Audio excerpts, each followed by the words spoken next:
기도하고 시작하도록 하겠습니다. 하나님, 오늘로 다니엘서 전반부 성경 공부를 마무리하려고 합니다.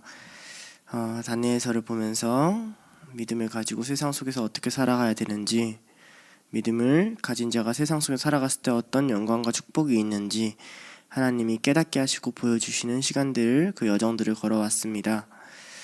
우리의 시대도 다니엘 같을지 모르겠습니다. 나라가 빼앗기고 주님의 나라가 저물어가는 것 같은 그런 현장, 예루살렘에서 쫓겨나 바벨론 한가운데로 들어가는 그런 현장, 그 가운데서 자신의 나이가 다할 때까지 믿음을 지켜온 다니엘을 보며 우리도 그와 같이 우리의 믿음을 지킬 수 있도록 이 말씀을 들으며 배우며 공부하며 우리 안에도 뜨거운 성령의 역사를 허락하여 주시옵소서. 감사드리며 예수님의 이름으로 기도드렸습니다. 아멘. 자, 오늘은 다니엘서 6장 19절에서 28절 할 거고요. 전에 얘기했던 것처럼 다니엘서는 6장까지만 할 거예요. 7장부터 12장까지는 다니엘의 환상인데 환상 해석이라서 내러티브 해석으로만 일단 다니엘서를 종결시킬 거예요. 다니엘서 6장 19절에서 28절은 크게 19에서 20, 21에서 23, 24, 25에서 27, 28 이렇게 5단락으로 짧게 준비해 봤고요. 그렇게 어려운 내용은 아니니까 편안하게 타이핑하시면서 들어주시면 될 것 같아요. 자, 19절 우리 성경책 펴보면 어떻게 시작하냐면 이튿날에 이렇게 시작을 해요. 그런데 18절의 위에를 보니까 왕이 궁에 돌아가서 밤이 새도록 금식하고 그 앞에 오락을 그치고 잠자기를 마다하니라. 이튿날에 이런 거 보면 진짜 왕이 밤을 한숨도 안 자고 새서 뛰어왔다는 것을 우리가 알 수가 있죠. 그러니까 밥도 안 먹고 잠도 안 자고 다니엘 어떻게 됐을까만 생각을 하고 있는 거죠. 진짜 다니엘을 많이 사랑하긴 사랑했나 봐요. 그죠? 라코크라는 고고학자가 있는데요. 라코크라는 고고학자가 어떤 문서를 찾아내서 주장을 하냐면, 당시엔 죄인이 죽음이 예정되는 형벌을 당하면 그 형벌의 기간, 곧 하룻밤이 지나고 나면 그 형벌을 받은 것으로 여겨지는 풍습이 있었다라고 해요. 그러니까 무슨 말이냐면 사자굴에 들어갔으면 아예 사자한테 잡아먹혔겠지라고 추정되는 시간이 그 밤부터 새벽까지라는 거죠. 그러니까 어떤 의미로는 다니엘은 이미 사자굴의 형벌을 받고 죽었다라고 여겨지고 거기서 살아나오면 사면되는 걸로 여겨졌어요. 그걸 신의 영역으로 여기고요.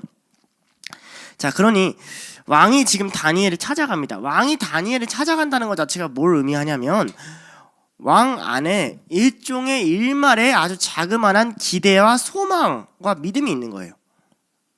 왜냐면 왕이 보기에 끝났다, 다니엘 뒤졌다 라고 생각을 하면 밤이 새도록 근심하는 건 맞지만 아침에 일찍 달려가서 다니엘을 부를 리가 없단 말이에요. 왜냐면 들려올 거는 사자의 울음소리밖에 없을 테니까.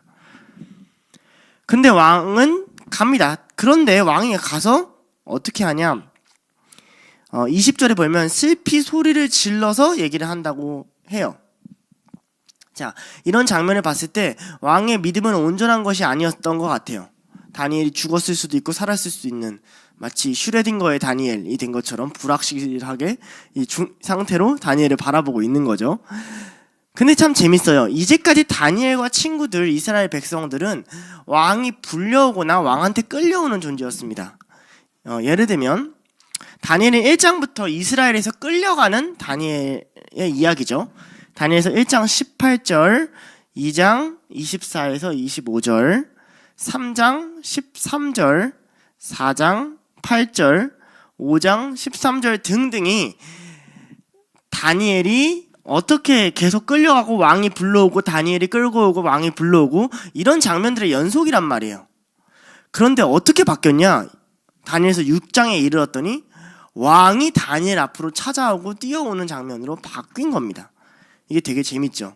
포로가 된 다니엘이 끌려오는 스토리가 아니라 여전히 갇혀있는 다니엘이지만 이번에는 왕이 다니엘을 마중 나오려는 이야기로 이야기의 플롯을 전환시키는 거죠. 아마 왕에게는 아까 말했다시피 겨자씨만한 믿음이 있었던 것 같아요. 왕은 적어도 뭘 알고 있냐면 다니엘의 하나님에 대해서 알고 있습니다. 그 풍습과 그 이야기에 대해서 알고 있는 것으로 보여요. 왕은 자신의 채통을 다 내려놓죠. 왕이 자신의 채통을 지켰으면 왕이 가지 않고 누구를 보내야 돼요? 네, 전령을 보내야 돼요. 그러나 왕이 자신의 채통을 내려놓고 슬피 울면서 부르짖습니다.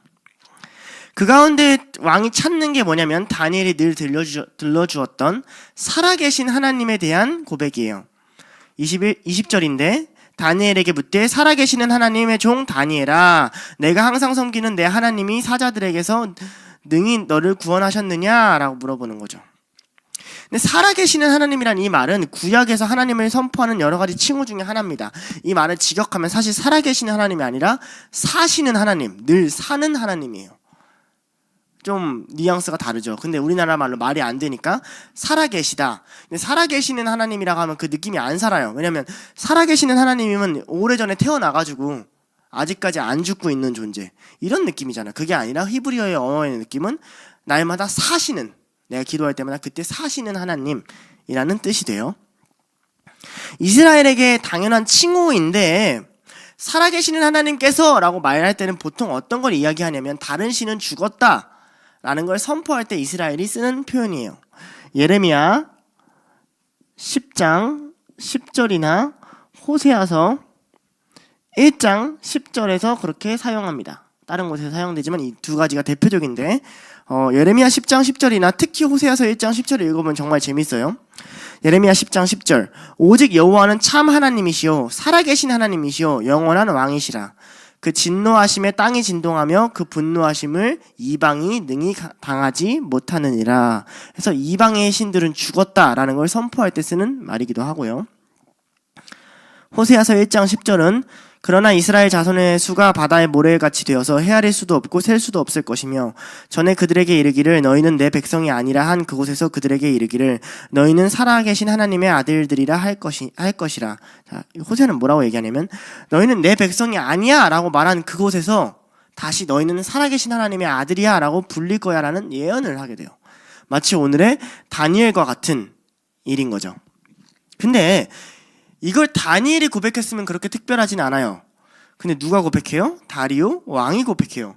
이방 왕에게는 이건 굉장히 이상한 칭호입니다. 그는 다니엘의 하나님이 살아계심을 인정해서는 안 돼요. 왜냐면 다니엘의 모든 성전의 기물들은 다 이방 땅으로 빼앗겼단 말이에요. 그러니까 그들의 신은 죽은 신이든지 못해도 약하고 포로가 된 신이란 말이죠. 자기의 신이 우월하고 위대하자면 살아계신 나의 하나님으로 명하노니 다니엘아 굴에서 살아나라 이렇게 얘기해야 맞단 말이에요. 그렇잖아요. 우리가 아무리 무슬림 친구랑 친구를 했다고 해도 너의 알라의 이름으로 라고 얘기하지 않잖아요. 그가 정말로 자기의 하나님을 더 믿었다면 말이죠. 근데 다니엘이 왕 앞에서 보여준 신앙이 왕이 자기의 신을 믿었던 신앙보다 더 진실되었음을 고백해줘요. 적어도 다니엘이 항상 섬기던 그 모습을 보면 그의 하나님은 살아있지 않을까라는 생각을 왕이 했다는 거예요. 그래서 왕은 이제 자기의 신이 아니라 다니엘의 살아계신 하나님 앞에서 고백을 합니다. 그러니까 다니엘의 핍박 사건은 도리어 왕의 신앙을 드러내는 순간이기도 해요. 그러니까 여러분이 세상에서 환난을 받아야 여러분의 주변에 있는 사람들이 하나님은 이런 분이시구나라고 고백을 할 수 있는 통로가 되는 거예요. 이게 참 어려운 아이러니죠. 근데 또한 살아계신 하나님은 구원의 하나님을 이야기할 때도 쓰이기도 합니다. 그러니 왕이 이렇게 애타게 살아계신 하나님을 찾는 이유는 다니엘이 구원받았으면 좋겠는, 이 사자굴에서 건져냈으면 좋겠는 간절한 열망도 담겨 있어요. 자, 적용점 포인트로 하나 갈 건데요.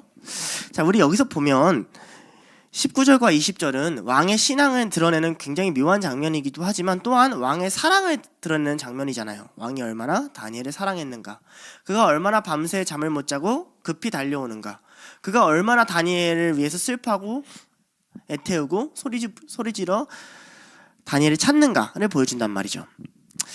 우리가 이걸 잘 이해해야 돼요. 신앙의 사람은 세상에서 미움을 받으나 사람들과 하나님 앞에서 칭찬을 받아요. 늘 이 모습이 같이 있어요. 교회도 사람들과 하나님 앞에서 칭찬을 받으나 동시에 미움과 박해를 받았어요.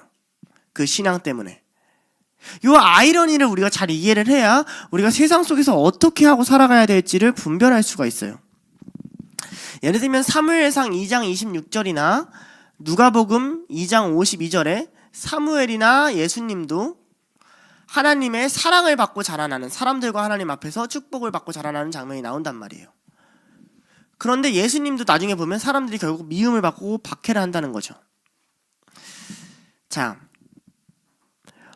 원래 선하고 의롭고 신실한 사람들은 칭찬을 받기 마련입니다. 그들은 사랑을 받기 마련이에요. 그런데 우리가 박해를 받는다면 그것은 오직 우리의 신앙 때문이어야 한다고 성경은 드러내고 있어요. 너희의 성품이나 너희의 부족함 때문이 아니라 너희가 모든 사람에게 덕을 세우려고 하고 모든 사람 앞에 의로우려고 함에도 불구하고 그것을 시기하고 질투함으로 너희가 세상의 규칙을 따르지 않음으로 너희가 고소를 당하고 너희가 책망을 받게 될 거라고 성경은 기록하고 있는 거죠. 그러니 세상 속에서 우리는 반드시 칭찬도 들어야 되고 반드시 핍박도 받아야 됩니다. 그런데 기독교인은 이게 싫으니까 어떻게 뒤로 물러서냐면 칭찬도 받지 않고 핍박도 받지 않는 현장으로 점점 간단 말이에요. 그럼 뭐가 드러나지 않냐? 나 자신이 드러나지 않기 때문에 빛이 등 위가 아니라 등 아래로 내려왔기 때문에 살아계신 하나님이라는 고백이 내 주변에서 나올 수 없게 되는 거죠. 그러니까 다니엘의 핍박을 통해서 왕의 신앙이 드러난 뿐만 아니라 이 본문은 다니엘의 신앙 역시 드러나게 하시는 거예요. 그렇지 않겠어요? 누가 저기 뒤에 있는 석훈이한테 진짜 석훈이의 하나님이 나를 도와줬으면 좋겠다라고 고백한다면 그건 그 사람의 신앙이 시작되었다는 시효일 뿐만 아니라 누가 하나님을 신실하게 믿었다는 증거죠? 강석훈 씨가 하나님을 신실하게 믿었다는 증거가 될 테니까요. 자, 21절에서 23절 가도록 하겠습니다. 자, 재밌는 거는 21절에 보면 여기 있네요. 다니엘이 왕에게 이르되 왕이여 원하건대 왕은 만수무강하소서 이렇게 얘기합니다. 이게 이제 왕에게 하는 인사잖아요. 근데 이게 왜 재밌냐면요. 당연히 왕이 왔으니까 그렇게 인사하겠지라고 생각을 하지만 여러분은 다니엘이 사자굴 해서 어땠을 것 같습니까? 여러분은 여러분이 환난 속이나 문제 속으로 들어가면 어떠세요? 다른 사람한테 품위를 지키고 예의를 지키고 인사할 수 있는 정신이 있을까요? 살려주세요 하지 않을까요? 빨리 나를 건져주세요. 나 아직 안 죽었어요. 아니 여기에 법에 보면은 이때까지 살아있으면 된다며요. 그럼 사면이라며요. 빨리 나를 건져주세요. 이게 정상 아닙니까? 왕이요 만수무강하시옵소서. 아유 평안하십니까? 여유가 있어요. 왜요?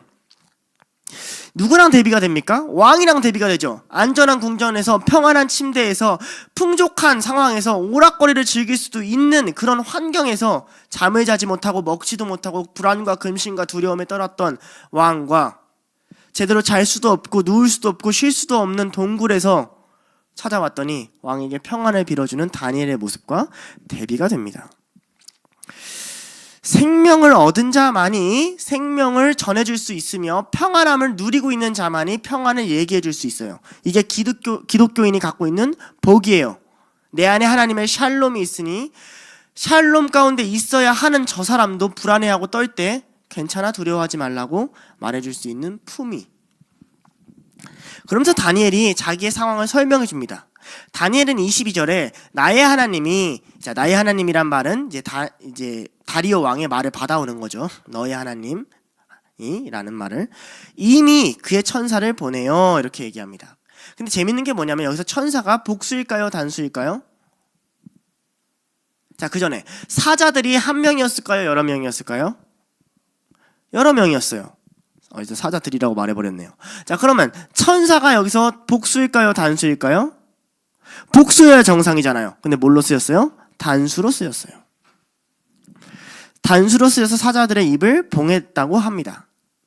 그런데 재밌는 게 뭐냐면 다니엘서에서 천사라는 말이 딱 2번 등장하는데 다른 한 번에 등장하는 게 언제냐? 다니엘서 3장 28절이에요. 느부갓네살 왕의 고백인데요. 느부갓네살이 말하여 사드락과 메삭과 아벳느고의 하나님을 찬송할지로다.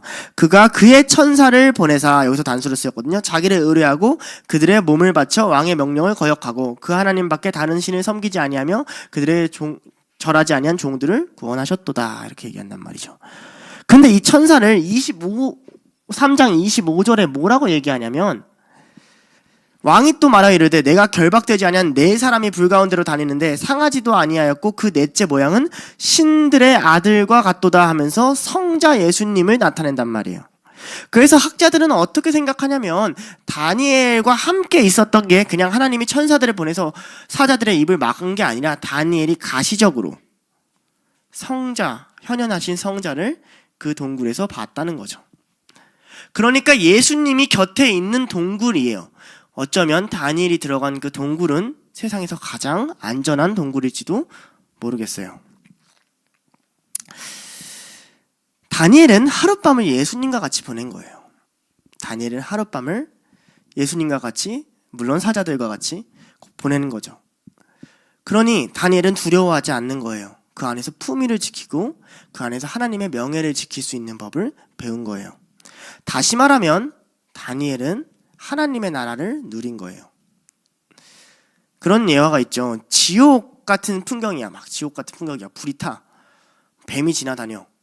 그런데 거기에 예수님이 함께 계시다면 거기는 천국이냐 지옥이냐라는 말이 있어요. 이 비유가 설교일 뿐만 아니라 성경에서도 한번 쓰여요. 이사야서 11장에 쓰이거든요. 이사야서 11장에 어떤 내용이 나오냐면, 우리 잘 알죠. 어린아이가 독사굴에 손을 넣어도 물지 않는다. 어린 양과 사자가 함께 뛰어노는다. 독사가 없다가 아니라니까요. 사자가 없어가 아니라 사자가 풀을 먹는다. 왜? 예수가 통치하는 곳. 이새의 아들의 새 싹이 자라면, 이라면 메시아 선포를 하면서 쓰는 말이에요. 사자굴이어서 위험한 게 아니라 예수님이 함께 계셔서 안전한 곳이고, 사자굴이 아닐지라도 예수 그리스도가 함께하지 않으면 그곳은 위험한 곳이라는 거죠. 그런데 이 사자굴의 하룻밤에 있는 다니엘의 상황은 다니엘서 6장 17절과도 연결이 됩니다. 저번에 석훈이가 물어본 걸 좀 공부해 봤는데 그 봉하다 포인트 외에도 이 포인트가 있더라고요. 6장 17절에 보면, 이에 돌을 굴려다가 굴 어귀를 막음에 왕이 그의 도장과 귀족들의 도장으로 봉하였으니, 이렇게 되잖아요. 이 어귀라고 쓰이는 단어가 원어로는 뭐냐면 입이에요. 입. 근데 여기 보면 다니엘이 뭐라고 하죠? 하나님께서 사자들을 어떻게 했어요? 닫게 하셨어요. 사자들의 입을 봉하셨어요. 6장 22절. 그럼 동굴에 그냥 넣었다, 동굴을 그냥 인장을 찍었다 했는데 동굴 어귀라는 걸 강조해주고 거기를 봉했다는 그 장면을 써주며, 또한 사자들의 입을 닫았다라는 말에 굳이 강조해주는 이유는 이 두 사건을 연결시키기 위함입니다. 그러니 세상은 어떻게 하냐? 세상은 그 동굴이라는 입을 가둬서 그를 죽이려고 하는 거죠. 다니엘을. 거기를 봉하고 자기의 도장, 자기의 위엄, 자기의 명예를 들고 그들을 누르려고 하는 거예요. 근데 22절에 하나님은 그 막힌 입 가운데로 오셔서 그 안에 있는 사자들의 입을 봉하시고 다니엘과 함께 하셨다는 것을 선포합니다. 그렇기 때문에 이 메타포는 어디에까지 이어지는 메타포냐면 예수님에게까지 이어지는 메타포예요. 세상의 굴, 세상의 동굴에 예수님의 시체를 가뒀죠. 예수 그리스도를 죽이고 그 무덤을 단단히 지켰어요. 마태복음 26장 66절에 이렇게 기록합니다. 그들이 경비병과 함께 가서 돌을 임봉하고 무덤을 굳게 지키니라. 마치 다니엘과 같이 그 무덤을 굳게 임봉한 사건이 나와요. 그런데 그 무덤이 갇혀 있었는데 예수 그리스도가 그 안에서 호련히 사라지신단 말이에요. 옷을 남기고. 자, 이게 뭘 의미할까요? 하나님은 그 막힌 굴 안으로 들어오신다. 너희들이 닫아놓은, 너희들이 죽었다고 생각하는, 너희들이 끝났다고 생각하는 그 안으로 찾아오신다라는 거예요. 재밌는 건 베드로전서 5장 8절에 보면 베드로는 마귀를 우는 사자와 같다 그럽니다. 7장 66절인가요? 네네. 27장 복사 붙여넣기의 문제예요. 66절에 이렇게 기록되어 있어요.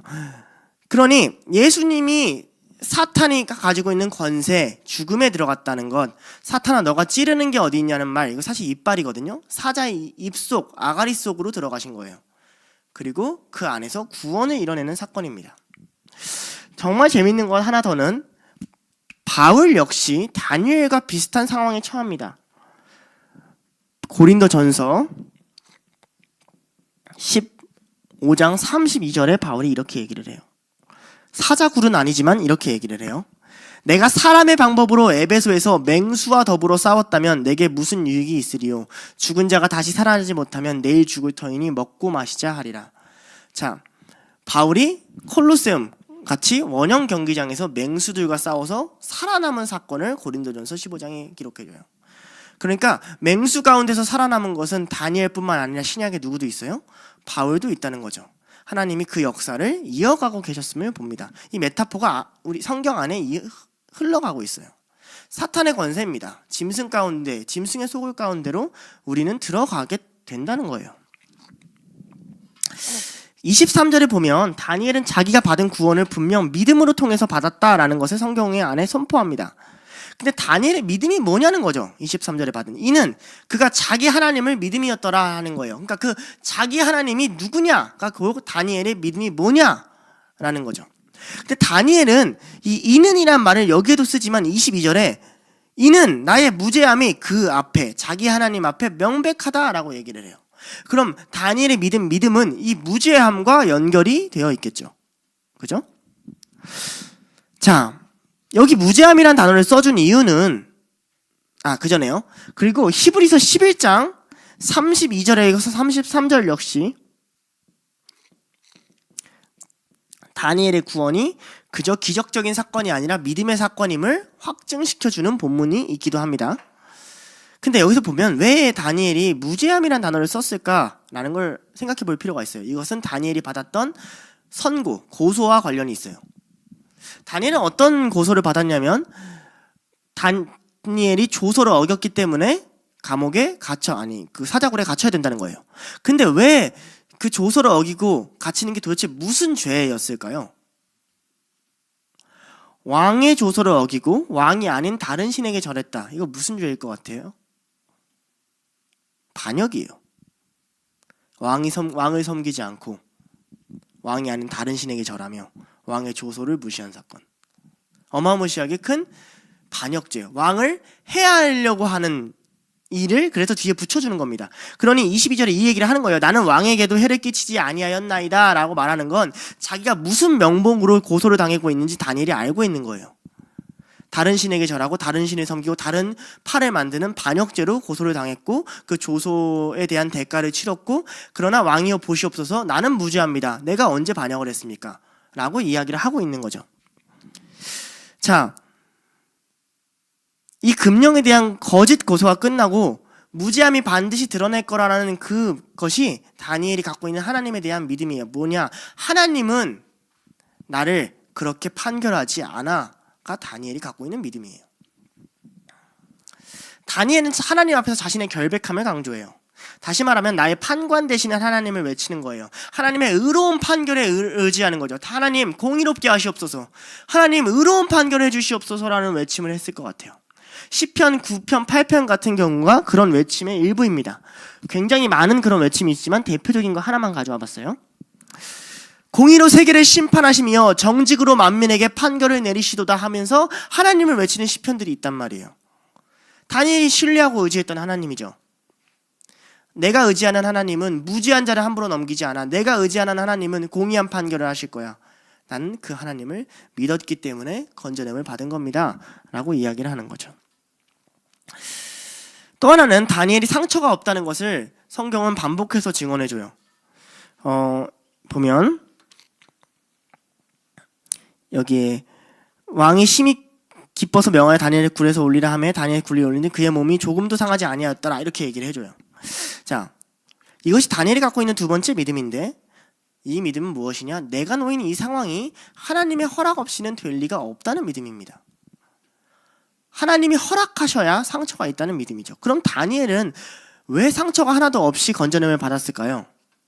왜 이 기사를 또 3인칭으로 써줬을까요? 왜냐하면 22절은 다니엘이 1인칭으로 말하는 것처럼 써주고 23절은 다니엘이 나오는 그 모습을 3인칭으로 그려주잖아요. 이것은 이 상처 없음 자체가 다니엘의 무죄함의 증거가 되기 때문입니다. 그때.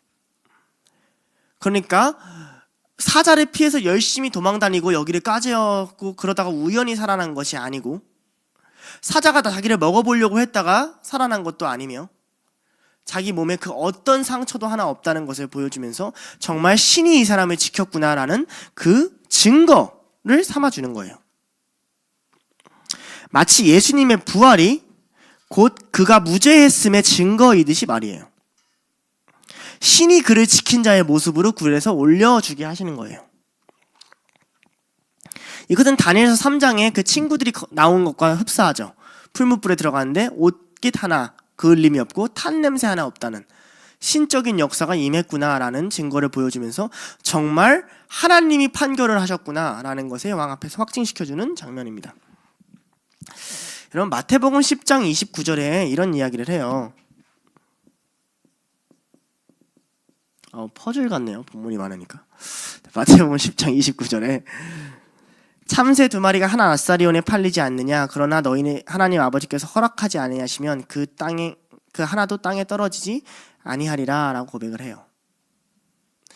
바울은 나중에 하나님의 말씀을 받고 배 안에서 환난을 받을 때 너희들 머리카락 한 올도 잃어버리지 않을 거라고 이야기를 해요. 다니엘도 같은 믿음이 있었던 것 같아요. 하나님을 믿어요. 하나님의 판결이 임해요. 하나님이 허락하지 않으면 이 상황에 올 리가 없어요. 하나님이 허락하지 않으면 내가 이 처지에 처할 리가 없어요. 하나님이 허락하셨기 때문에, 그리고 그 안에서 하나님이 하실 판결이 있기 때문에 나는 이 상황에 있다는 걸 다니엘은 알고 있었던 거예요. 이것이 우리에게 시사하는 바가 뭘까요? 우리의 신앙은 말이죠, 엄밀히 말하면 죽음을 피해가는 신앙이 아니에요. 우리의 신앙은 죽음을 뚫고 가는 신앙이에요. 하나님은 다니엘을 사자굴에 안 들어가게 하지 않으세요. 하나님은 우리를 환난 가운데 앉혀놓지 않으세요. 하나님은 그 친구들을 풀무불에 안 넣지 않으신다고요. 하나님은 기독교인들이 핍박을 안 받게 하지 않고요. 하나님은 초대교인들을 카타콤에 안 넣지 않으세요. 하나님은 예수 그리스도를 죽음 안으로 안 들어가게 하지 않으세요. 우리는 죽음 가운데서 소망을 누리는 자들이에요. 성경은 공의로운 심판을 받는 자들에겐 반드시 환난이 있을 것을 명시해요. 그 가운데 우리에게 뭘 요구하냐면 믿음을 요구하는 거죠. 너에게 믿음을 가져라. 너희가 보이는 세상의 판결이 아니라 너희를 공의롭게 판단하실 하나님에 대한 믿음을 가져라. 왜냐하면 너희는 환난 속으로 들어갈 거니까.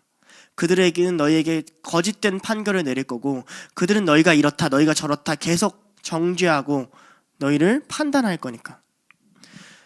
데살로니가 후서 1장 4, 5절, 8, 9절 중간에 약간 생략했어요. 이런 기록이 되어 있어요.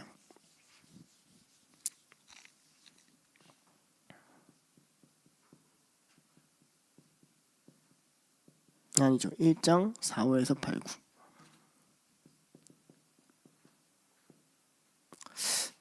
(45) 말고 4, 5에서 8, 9.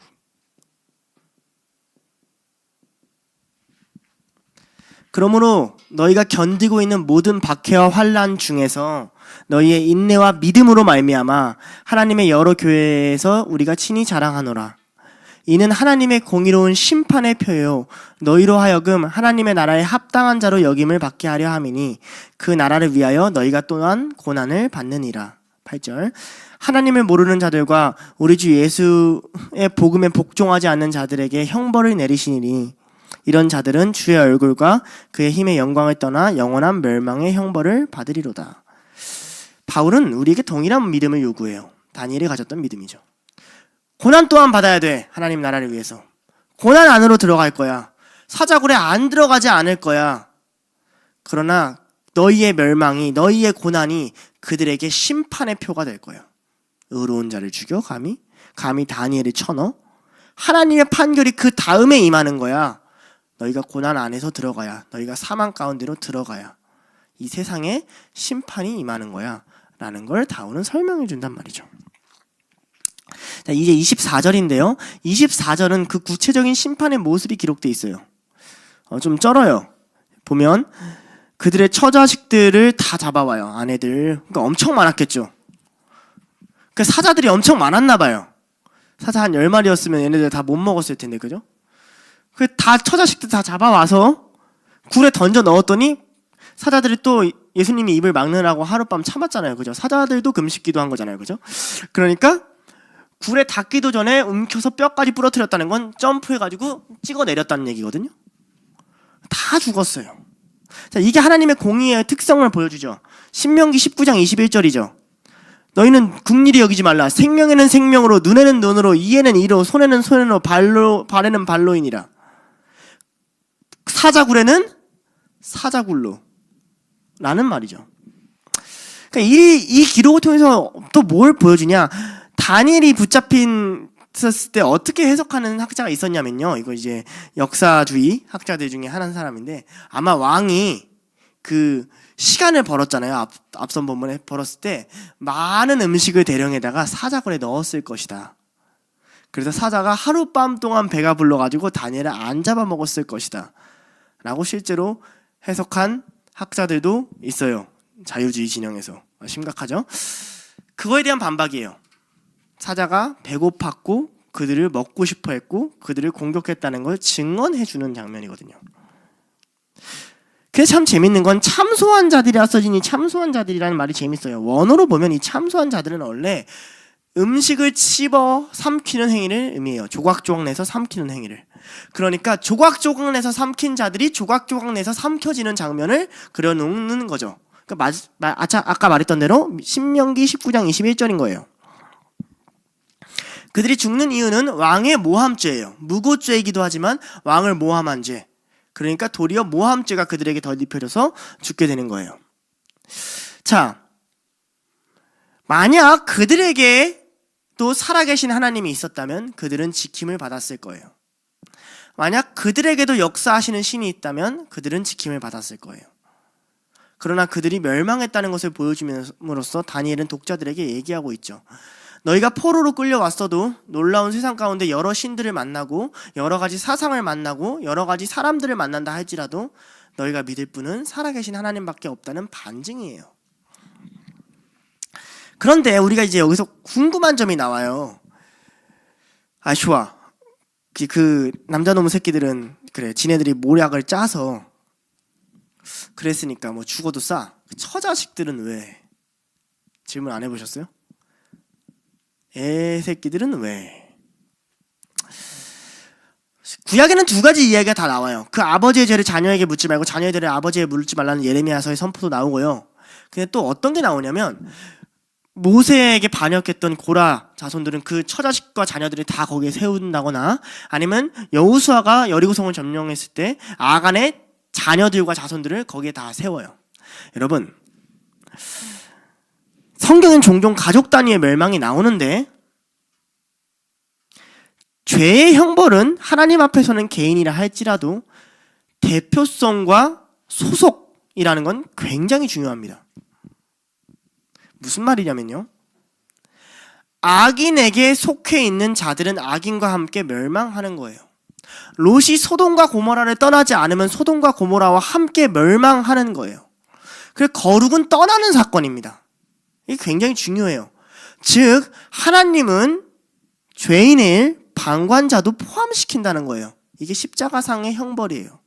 왜 이 시대에까지 십자가가 효력이 있는가? 우리는 유대인도 아니고 이스라엘 사람도 아니고 2000년 전도 아닌데, 다만 우리는 뭐는 될 수 있죠? 그 악한 사람에 속해진 방관자는 될 수 있어요. 예수 그리스도가 나와 무슨 상관이냐?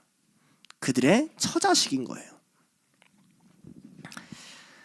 자,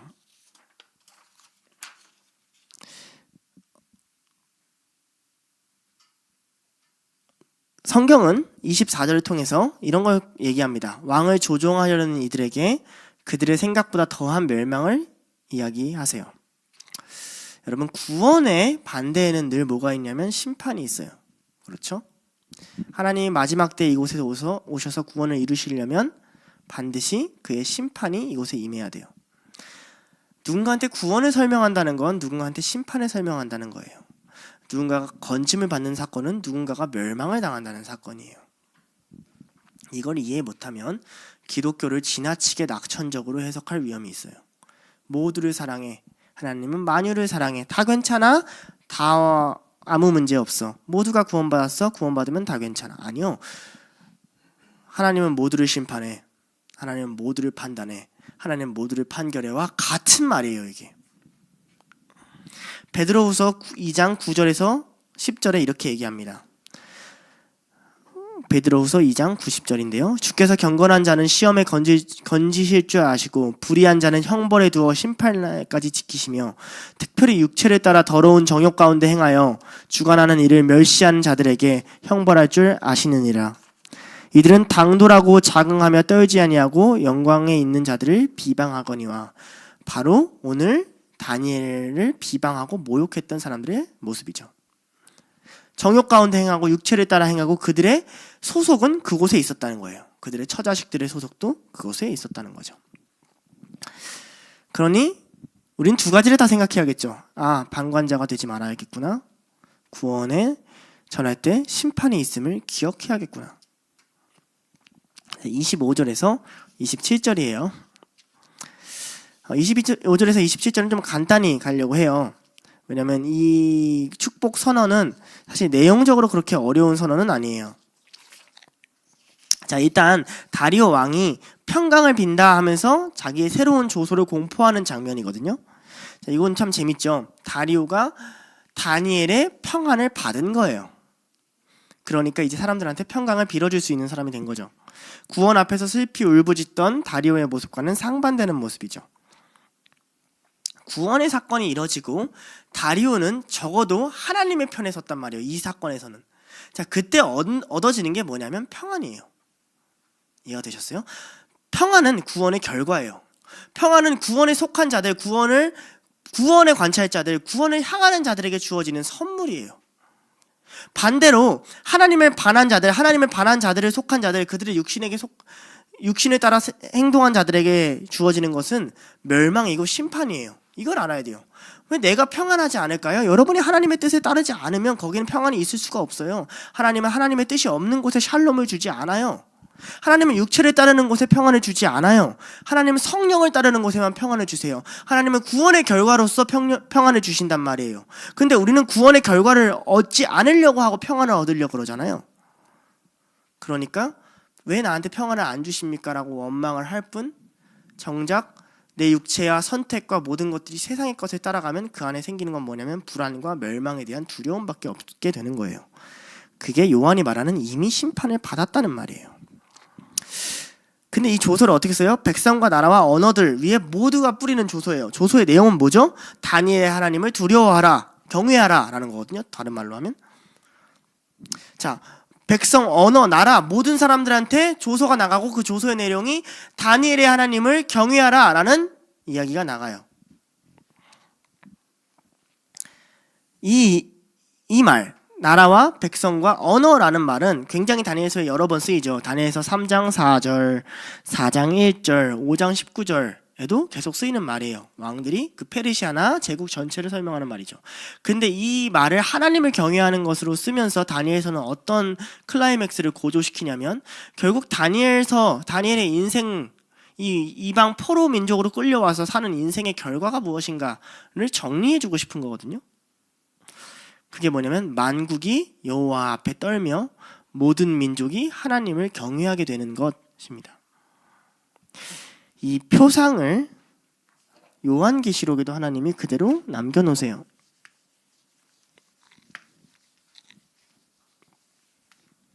계시록 15장 4절과 계시록 7장 9에서 12절입니다. 계시록 15장 4절부터 읽어줄게요. 주여, 누가 주의 이름을 두려워하지 아니하며 영화롭게 하지 아니하오리까? 오직 주만 거룩하시니이다.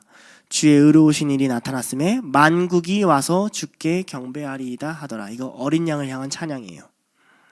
자, 요한계시록 7장 우리가 잘 아는 CCM 가사가 있는 본문이죠.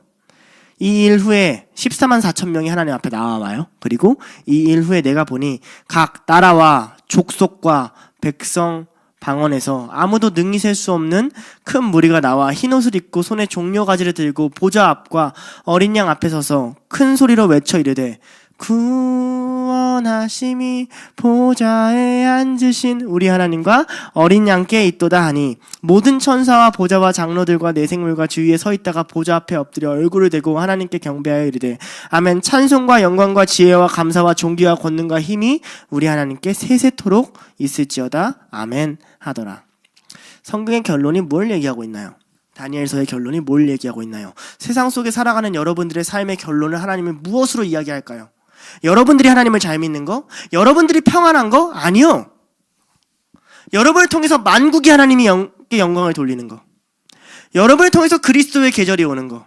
나 한 사람이 이 땅 가운데 살아가면서 하나님의 나라가 이곳에 이루어지는 것. 그것을 끊임없이 성경은 선포하고 있단 말이에요. 어린 양께로 만국이 돌아올 거야. 내가 그 일을 펼칠 거야. 다니엘을 통해서도 그 일을 펼치길 원했어. 그 인생 전부를 포로로 보낸 사람, 끊임없이 이방 신들 앞에서 싸워야 됐던 사람, 그 사람의 인생 가운데서 하나님이 하시는 일이 그것이라면 우리의 인생 가운데서, 세상 가운데서 하나님이 하시는 일이 이것이겠죠. 그게 하나님이 우리에게 주는 목표와 지향점입니다. 다니엘은 왕은 자신의 하나님이라고 얘기하지 않아요. 왕은 다니엘의 하나님이라고 합니다. 이것이 하나님이 다니엘을 존귀하게 해주는 과정이에요. 왜냐면 이런 거죠. 하나님이 위대하셔라는 말과 다니엘의 하나님이 위대해라는 말에는 어떤 게 있냐? 하나님을 보려면 누굴 보라는 거예요? 다니엘을 보라는 거예요. 여러분, 하나님이 우리에게 주시고자 하는 존귀가 이런 겁니다. 하나님이 그날에 만국이 와서 영광을 돌릴 때 누구누구의 하나님을 두려워해라 라고 얘기할 수 있도록 하는 게 하나님의 뜻이에요. 예를 들면 석훈이 하나님을 두려워해라, 만민들아 모든 나라야 석훈이가 믿는 하나님께 경외해라 라고 해야 된단 말이죠. 그럼 석훈이는 하나님을 어떻게 믿었겠어요? 다니엘은 하나님을 어떻게 믿었는지 나오잖아요. 사자굴에 들어가는 믿음이에요. 사자굴에서 하나님의 의로우심을 증거하는 믿음이에요. 그걸 통해서 나는 만민에게 복음을 전할 거다라는 하나님의 뜻이 나타나는 거죠. 다리오는 하나님의 특성을 얘기합니다. 다리오가 얘기하는 하나님의 두 가지 특성이 뭐냐면 살아계심과 영속성이에요. 근데 이건 다리오의 선포에서 굉장히 묘한 고백이에요. 하나님이 살아계시다는 것도 자기의 신을 부인하는 말이지만 그의 나라가 세세토록 무궁하다는 말도 다리오는 이제 방금 5장에 느부갓네살의 아들인 벨사살이 갖고 있던 그 바빌론이라는 국가를 무너뜨리고 메디아라는 국가가 정복한 국가란 말이죠. 국가가 바뀐 상황에서 그의 국가는 영원하다 말해요. 그럼 누구의 국가는 영원하지 않다는 얘기예요? 자기의 국가는 영원하지 않다는 굉장히 두렵고 겸손한 표현입니다. 다리오가 알게 된 거죠. 왜 다리오가 이런 고백을 했을까요? 다리오가 하나님의 구원 앞에서 처절하게 무능력해 봤으니까요. 여러분, 하나님의 구원을 경험하고 싶으십니까? 여러분, 하나님이 진짜 여러분을 구원하길 원하십니까? 그러면 사자굴 속에서 여러분이 처절하게 무능력해져야 됩니다. 예수님이 부활을 경험할 수 있는 이유는 십자가상 끝에 아버지여 내 영혼을 아버지께 맡기나이다 하고 모든 것을 아버지에게 맡겼기 때문이에요. 우리의 신앙이라는 게 조금도 우리의 노력이 가능하지 않는 자리에서도 하나님밖에 없는 자리에서 하나님을 붙잡을 때 그때 부활이 있다고 얘기를 해요. 신앙은 처참하죠. 처절하죠. 예, 맞아요. 그래서 명확하죠. 그래서 뚜렷하죠. 다른 어떠한 인간의 무언가가 개입할 여지가 없죠. 그러니 다리오가 끊임없이 하나님을 찬양합니다. 구원의 능력을 찬양하게 돼요. 그의 이적과 기사를 찬양하게 됩니다. 특별히 다니엘서 4장에 느부갓네살이 보냈던 조서랑도 같은 내용을 이야기를 해요. 이 두 가지 조서, 다니엘서 6장과 4장에 나오는 조서들의 특징은 뭐냐면 하나님의 범우주적, 통치와 주권을 선포하는 이야기예요. 이걸 통해서 다니엘서 독자들에게는 뭘 얘기해주고 싶냐? 세상 어느 곳에 있어도 설령 바빌론이 아니라 어떤 나라가 와도 너희는 끌려다니지 말라. 하나님의 나라를 봐라 하는, 더 이상 이스라엘 땅이라는 그 영토가 회복되는 것만이 하나님의 나라가 이루어지는 게 아니라 하나님의 다른 통치가 있다는 시선과 비전을 제시해주기 위해서 다니엘은 이걸 기록하는 겁니다. 놀라운 거죠. 그 핍박 하나가 가져와 줄 수 있는 어마무시한 임팩트와 영향력이 있단 말이에요. 이게 성경이 우리를 인도하는 길입니다, 여러분. 적용점인데, 다니엘 한 사람을 죽이는 조서가 만민이 하나님을 경외하는 조서로 바뀌게 돼요. 다니엘 한 사람을 겨냥한 조서잖아요. 다른 누군가 혹시라도 경외할 수 있는 가 아니라 진짜 나를 저격해서 쓴 조서잖아요. 예수님 공회에 끌려갈 때 봐봐요. 예수님 한 사람을 저격해서 놀린 그 모든 상황들이잖아요. 요즘에 사순절인데 한번 묵상해 보라고요. 그 한 사람의 죽음이 뭘 이뤄내요? 모든 사람의 구원을 이뤄내요. 세상은 우리를 그렇게 공격할 겁니다. 억울할 거예요. 너 한 사람을 저격할 거니까. 왜 다른 모든 성도들이 아니라 왜 나만? 왜 모든 이스라엘 백성이 아니라 왜 나만? 예, 너 한 사람을 저격해서 죽인 그 명확한 공격 때문에 모든 사람이 구원을 받는 명확한 구원의 선포가 이루어질 거라고 얘기하는 게 성경의 선포입니다. 다른 말로 해줄까요? 하늘의 밀알이 땅에 떨어져 죽지 아니하면 그대로 있거니와 하늘의 밀알이 땅에 떨어져 죽으면 많은 열매를 맺느니라. 믿으십니까? 왜 우리가 세상 속에서 죽어가는지 아시겠습니까? 우리는 각자의 사자골로 보내질 거예요. 각자의 사자골 속에서 하나님이 그 아가리 속에 들어가시게 할 거예요. 괴롭겠죠. 사자굴을 피해가는 구원을 원하실 수도 있겠죠. 예수님은 사자굴 안에서 죽으셨습니다. 우리에게 그 길을 따라오라고 하십니다. 그곳으로 하나님의 구원을 드러낼 거라 하십니다. 28절인데요. 28절이 굉장히 묘하죠. 28절의 끝은 다니엘의 왕 시대를 지나서 갑자기 고레스의 왕의 시대를 제안하면서 끝이 나요. 그런데 고레스의 왕 시대를 제안하기 전에 바로 위에 나오는 내용이 뭐죠? 다리오 왕의 조서 이야기예요. 이런 스토리의 흐름은 이스라엘 백성한테 반드시 한 가지 사건을 기억하게 합니다. 고레스 왕의 조서예요. 에스라 1장 1절에서 2절이죠.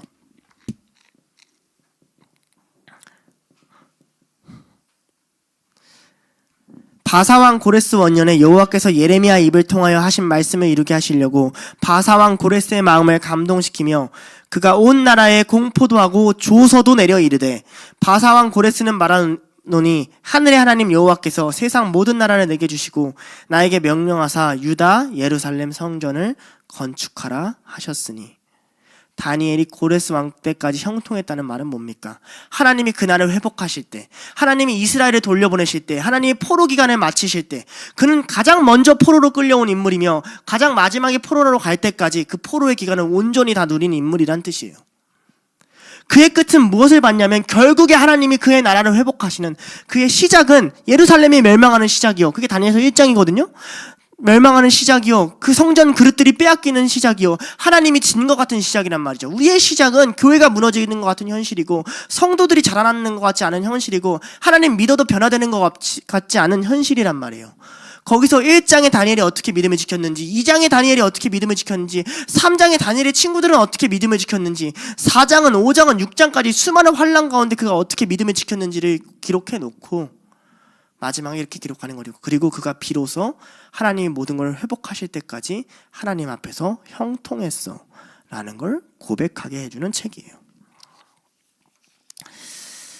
여러분, 우리의 성경에는 이런 얘기가 없습니까? 이것만 적용하고 마칠 건데요. 요한계시록 21장 2절에서 4절입니다. 다니엘은 예루살렘 성전이 빼앗기고 멸망할 때부터 시작하여 고레스가 예루살렘 성전을 회복하라는 조서를 쓸 때까지 그 자리를 지킨 믿음의 인물이라 했습니다. 요한계시록 21장 2절에서 4절은 이렇게 얘기합니다. 또 내가 보매 거룩한 성 새 예루살렘이 하나님께로부터 하늘에서 내려오니 그 준비한 것이 신부가 남편을 위하여 단장한 것 같더라.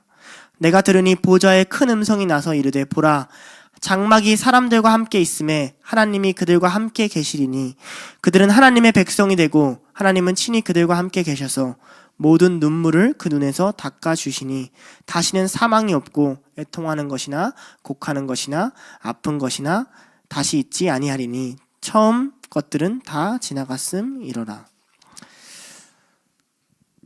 이게 고레스의 때예요. 그때까지 형통할 수 있겠습니까? 이게 다니엘서 6장의 결론이에요. 그날의 눈물을 다 닦아준대요. 그 말이 뭡니까? 그날이 올 때까지 운다는 얘기예요. 그날이 올 때까지 환란이 있어요. 하나님이 준비하신 새 예루살렘, 언제 올지 모르는 그 조서, 그 명령이 성취되는 순간까지 다니엘은 형통하였더라, 다니엘은 믿음을 지켰더라 라는 고백을 하는 거죠. 그러면서 다니엘서 독자들에게 도전을 하고 있는 거예요. 포로로 끌려간 너희들아, 이스라엘 백성들아 뭐하냐 라는 거죠. 다니엘과 같이 살아야 되지 않겠느냐, 하나님의 구원을 누리며 살아야 되지 않겠느냐. 좀 예루살렘 무너졌다고 네 눈에 보이는 역사가 없다고 하지 말고 그 가운데서도 구원을 이뤄 가시며 그 가운데서 하나님과 동행하는 다니엘의 삶을 한번 지켜봐라라는 거죠. 어렸을 땐 어리다고 변명하지 않고 포로로 끌려왔다고 변명하지 않고 예레미야가 말하는 그 멸망이 성취되어가는 걸 보고 그곳에서도 하나님 말씀과 율법을 지키기 위해서 일장 가운데 열심히 싸웠던 다니엘, 그렇게 지혜자로 뽑혔더니 또 지혜자들이 다 죽을 위기에 처해요. 들은 적도 없는 꿈을 해석하래요. 그때 하나님께 무릎 꿇고 기도하며 하나님의 역사와 긍휼을 구해서 다시 왕 앞에 서고 다시 많은 사람들을 구원한 다니엘. 왕이 꿈을 꿔서 왕이 자기의 큰 신상을 짓고 절하라고 할 때 절하지 않고 거기 앞에서 자기의 거룩을 지키며 버텨나가서 하나님의 구원을 경험한 그 친구들. 왕이 꿈을 꿔서 자기를 높일 때 왕이 낮춰지고 하나님이 올라갈 것을 선포하고 그것을 경험하고 하나님을 찬송하게 만드는 다니엘. 모든 직위에서 물러나서 새로운 왕권이 올라오고 거기서 다른 신을 섬기고 예루살렘 기물이 하나님 앞에 희롱을 당할 때 하나님의 손이 다시 그 안에 임하고 거기에서 다시 하나님의 말씀을 선포한 다니엘. 그리고 그렇게까지 올라왔는데도 말년에 자기를 모함하고 공격하고 사자굴에 넘겨가는 그 과정 가운데 날마다 늘 그러하듯 믿음을 지키고 변치 않게 하나님을 따라간 그 다니엘. 너희가 포로라도, 너희가 세상 가운데 있어도, 너희 앞에 성전이 없어도 너희는 형통할 수 있다 라고 말하는 게 다니엘서의 이야기예요. 그러니 세상을 살아가는 우리 가운데 엄청난 도전을 줍니다. 왜냐면 다니엘은 세상을 어떻게 살아가야 하는가에 대한 모습을 그려내는 책이거든요. 고레스의 때는 분명히 옵니다. 새 예루살렘은 분명히 와요. 왜 세상 사는 게 힘드냐고요? 아직 눈물을 닦아주실 때가 오지 않았어요. 지금은 눈물을 계수하실 때입니다. 흘리세요. 뿌리세요. 그럼 그날의 주님이 그것을 계수하셔서 다시는 애통함이 없게 해주실 것을 믿습니다. 기도하시겠습니다. 하나님 아버지 감사합니다. 다니엘서를 다 보았습니다. 고레스의 때까지 형통했던 다니엘의 모습을 보았습니다. 성경은 너무 무시무시합니다. 신앙은 너무 어렵습니다. 무서운 것은 하나님뿐만 아니라 세상 역시 무섭습니다. 그러나 그것을 할 수 없다고 얘기할 수 없습니다. 다니엘 같은 자가 있습니다. 다니엘과 함께 하시는 하나님의 이야기가 있습니다. 주님, 우리 오늘 하루 맡겨진 일, 때로는 믿는 사람이 주변에 없는 것 같고, 때로는 내가 세상의 포로로 끌려간 것 같고, 때로는 내가 억지로 세상 가운데 살아가야 되는 것 같은 이 세상 속에서 나이가 젊으나 나이가 늙으나 하나님의 뜻이 이루어질 때까지 늘 믿음을 지키며 세상과 섞이지 않고 늘 하나님의 말씀을 선포하며 세상의 말을 듣는 것이 아니라 하나님을 전해서 결국에 저 사람의 하나님을 봐라, 저 사람의 하나님을 경외하라 라는 축복을 받는 그런 둘로서 모든 자녀들 될 수 있도록 인도해 주세요. 하나님, 우리와 함께 하심을 믿으니 우리를 다니엘과 같이 만드실 걸 믿습니다. 감사드리며 예수님의 이름으로 기도드립니다. 아멘. 네, 마쳤습니다.